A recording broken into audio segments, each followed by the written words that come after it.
নমস্কার, কেমন আছো তোমরা সকলে? আমার সকল মিষ্টি বন্ধুরা, আই হোপ কি তোমরা সকলে খুব ভালো আছো।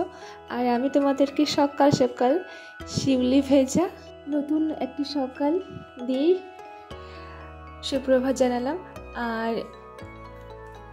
আমি ওই ঠান্ডার মধ্যে যেমন থাকি, তো জ্বর তো ছেড়ে গেছে, কিন্তু ওই যে গলার ব্যথা আর মানে কি বলবো, এতটা অস্বস্তি লাগছে ঠান্ডাটা, যতক্ষণ না ঠান্ডা থেকে মুক্ত হচ্ছে। একে তো শরীর অসুস্থ, তারপরে আবার বাইরে এরকম ওয়েদার, সারাক্ষণ বৃষ্টি। তো যাই হোক, কারেন্ট পাবো তো এখনও আসেনি। তো দেখো, আমার কিন্তু ওদিকে ঘরটার সব লাস্টিং করা কমপ্লিট হয়ে গেছে, আর বাইকটাও তোমাদের সঙ্গে একটু শেয়ার করলাম। আর এদিকে বাবু এই যে পড়তে বসে অনেক চিন্তাতে পড়েছে। তো তারপরে দেখো চলে এসলাম এখানে। এই যে ছোলা আর কুদরি আলু, এগুলো হালকা করে একটু তেল দিয়ে জাস্ট ভেজে নিচ্ছি, ওগুলো দিয়েই আমাদের মুড়ি খাওয়া হবে। আর জানো তো, তার আগে চলে এসেছিলাম আমি এখানে তেল মাখতে। তো দাদাভাইকে বলছিলাম যে আমাকে একটু তেল মাখিয়ে দিতে, অনেকক্ষণ থেকে বলেছি। তো ছেলেকে পড়াতে বসেছে বলে আরও আমি আর বলিনি, তো চলে এসেছিলাম। এদিকে দেখছি উনিও এই যে রেডি হয়ে চলে এসছে। আর তেল তো মাখাতে ঠিকঠাক করে পারে না, ওকে আমি যত দেখিয়ে দিই কিনা। তো দেখো, আমি ওকে এরকম করে দেখিয়ে দিয়েছি যে এভাবেই আঙুলের তালুতে লাগিয়ে আমাকে মাখাবে। ও কিন্তু সেই নখ দিয়ে দেখো কী করছে, চুলের গোড়াতে এরকম নখ দিয়ে করে করে আমার চুলগুলো আরও বেশি উঠিয়ে দেবে।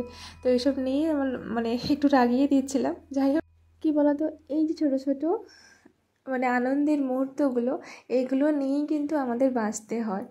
তো ওকে তো রাগিয়ে দিই, তারপরে কিন্তু আমি নিজেই কিন্তু হেসে ফেলি। যাই হোক, আর আমি দেখো না, যখনই তোমাদের সঙ্গে কথা বলি, এই যে কথাটা বারবার আমার চলে আসে।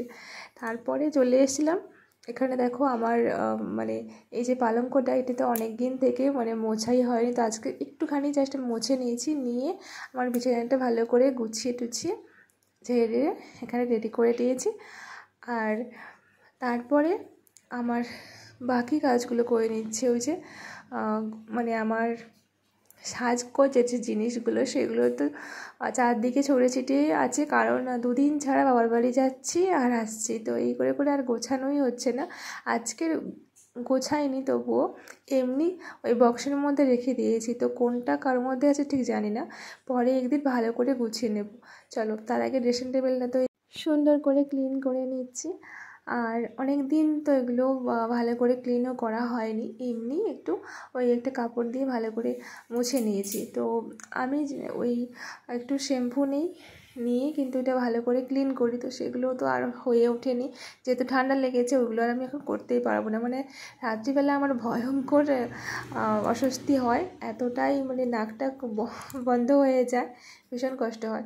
তো তাই আমি এমনি মুছে নিচ্ছি ওইগুলো এখন। পরে যখন শরীরটা একটু ঠিক হবে, তখন সবগুলো ক্লিন করব।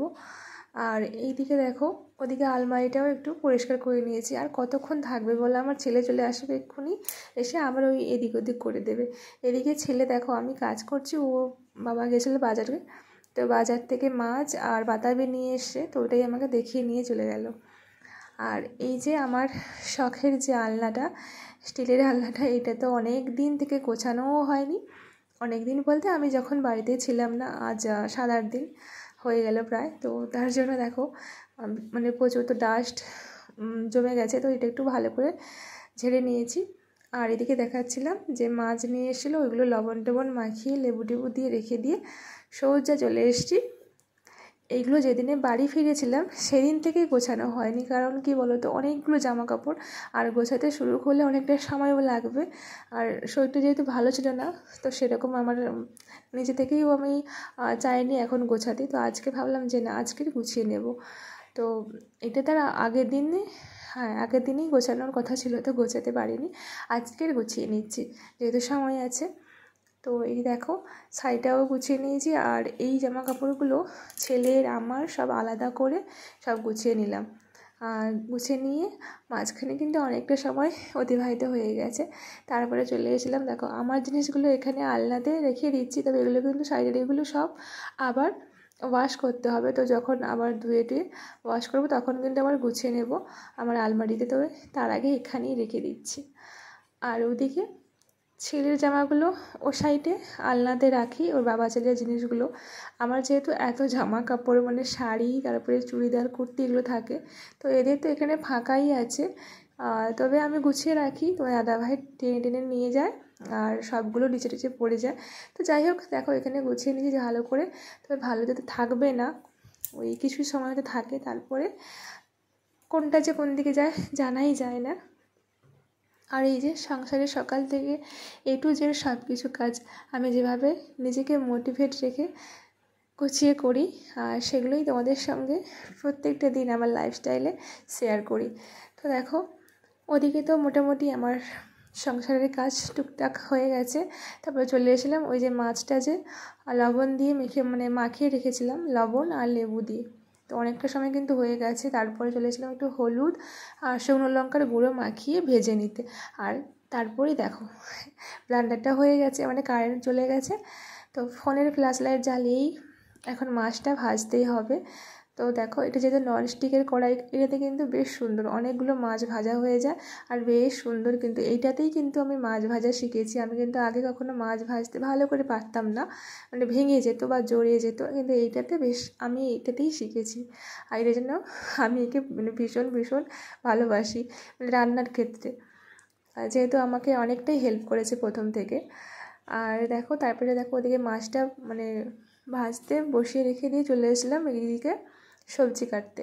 আর আমার কথাগুলো জড়িয়ে যাচ্ছে কেন বলো তো, এখন প্রায় রাত 12টা বাজে, এখন আমি এডিট করছি। আর ভীষণ আবার সে নাক বন্ধ হয়ে গেছে, ভীষণ শরীরটা অস্বস্তি লাগছে।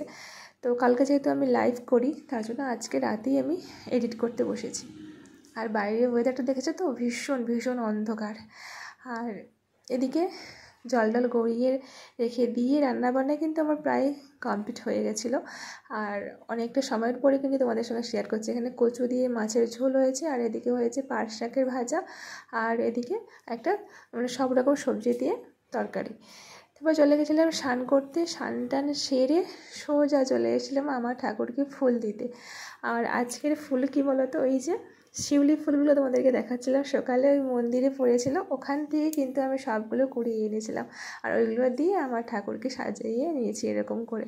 আর কোথায় ফুল পাবো, এখানে তো ফুল টুলার কিনতে যেতে হবে দোকানে, আর এত বৃষ্টিতে তো পারা যায় না।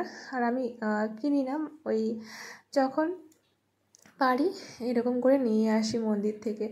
চলো খেয়ে দিয়ে সোজা চলে এসেছিলাম এই যে বাঁধাকপিটা কাটতে। তার আগে তোমাদেরকে বলে নিই, আমার সকল বন্ধুদেরকে অনেক অনেক ভালোবাসা যারা আমার ভিডিওটির সাথে ছিলে। আর আমার নতুন বন্ধুদেরকে অনেক অনেক ওয়েলকাম, অনেক ভালোবাসা। ভিডিওটি ভালো লাগলে অবশ্যই লাইক কমেন্ট করে জানিও। আর চাইলে আমার এই ছোট্ট পরিবারের একজন মিষ্টি সদস্যই থাকতে পারো। তো দেখো তারপরে জানো তো, এই যে বাতাবিটা মাখাচ্ছিলাম, এত লোভ হচ্ছিলো খেতে। পাতিলেবুর রস তো দিয়েছিলাম, আবার তার সাথে পাতিলেবুর খোসাটাও দিয়েছি, আর একটু চিনি লঙ্কা এগুলো দিয়েছি। যাই হোক চলো আজকে ব্লগটা এখানেই রাখছি। সকলে খুব ভালো থেকো, দেখা যাচ্ছে নতুন আরেকটি ব্লগে। টাটা।